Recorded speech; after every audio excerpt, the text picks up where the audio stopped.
Jalur Tengkorak Denpasar Gilimanuk kembali memakan korban.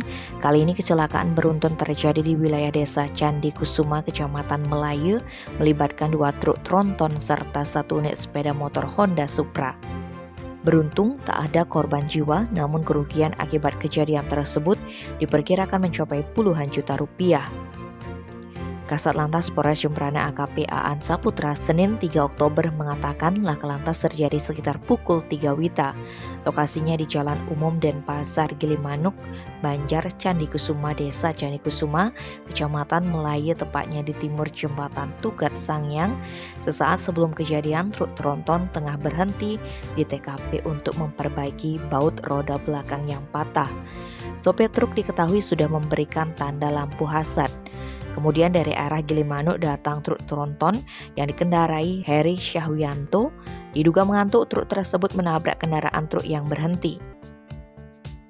Selain menabrak truk tronton yang tengah berhenti, truk Heri Syahwianto juga menabrak sepeda motor Honda Supra yang terparkir di belakang truk karena membantu memperbaiki kendaraan itu. Akibat kerasnya benturan, truk tronton yang ditabrak terperosok ke kiri jalan dan menabrak pohon perindang. Kedua truk mengalami kerusakan, tetapi yang paling parah adalah sepeda motor Honda Supra. Kerugian akibat kejadian tersebut diperkirakan mencapai 20 juta rupiah.